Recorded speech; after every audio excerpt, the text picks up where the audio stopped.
Welcome back, team. Wanted to wrap up our conversation around feedback, talking about the feedback triangle. So, what is the feedback triangle? Well, it's a situation that happens when you, as a manager, walk into a one-on-one with one of your reports one day, and all they're doing is talking about how this other person is causing them problems. And you, being the well-intentioned manager that you are, say, hey, report, don't worry about this. I am going to have a conversation with this other person and fix the problem for you, right? And suddenly, boom, you are now ensnared in the feedback triangle. So, what's wrong with the feedback triangle? Well, number one is you only have half the story right now, right? And there are all sorts of reasons why this other person is doing what they're doing that makes complete logical and rational sense in their context. So that's number one. Number two is this actually isn't your feedback to give, right? You didn't see it yourself. This is all hearsay. And so your ability to create and craft a piece of feedback that both is impactful and can land well is really diminished, right? So we think about what does this conversation look like. You have confidentiality agreements here. And so it's something along the lines of, hey, other person, you're doing something that's pissing someone off. And I can't tell you who that other person is because I want to maintain their confidentiality.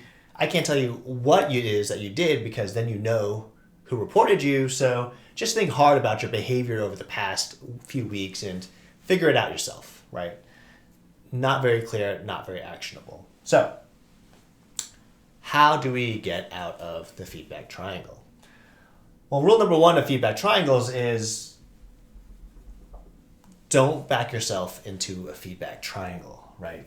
While you want to look after your reports, your best move here, the best resolution from the situation is for these two people to talk directly to one another. And so you need to think about, how do I give this person the tools and the confidence to have that conversation, which means creating space, which means helping them unpack the experience. It means helping them process what they're going through, right? And so those are actually relying on our coaching skills.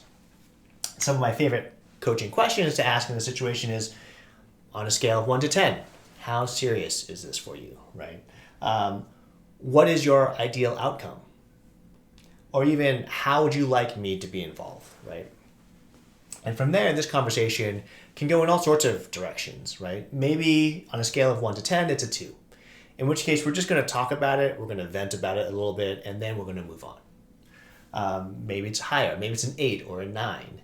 And then, again, what are the set of tools that we can give to this person to build their confidence in having this conversation? Well, conveniently, right, we have our feedback template, right? If we go back to our Lara Hogan special here, observation, impact, question, we can help them develop the feedback to have this conversation.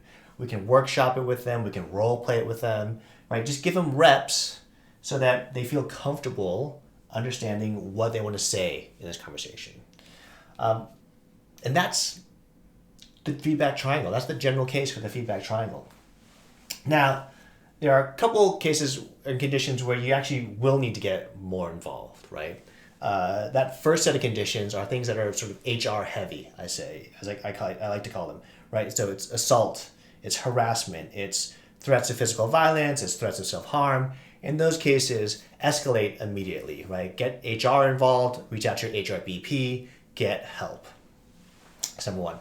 Number two is if there are power dynamics between these two. So say this is a skip level one-on-one and this is one of your managers, that situation, you might want to sort of drop a line and say, hey, manager, one of your reports is going to be giving you some tough feedback. I would like you to demonstrate and model your best feedback receiving behavior. And if you want to talk about it, we can talk about it afterwards, right? I'm here for you. So you can smooth that conversation over a little bit. And the last case here is power dynamics in terms of in-group, out-group dynamics. So we're talking about microaggressions, racism, sexism, that category of things. In that world, you might have to get more involved, right? I would say prioritize how the person affected wants you to be involved. Don't go rushing in right away. Really give the steering wheel to the person who's being affected, help them navigate, and if they want to bring you in, be willing to do that. So that's the feedback triangle. I hope this has been helpful, and we'll see you next time.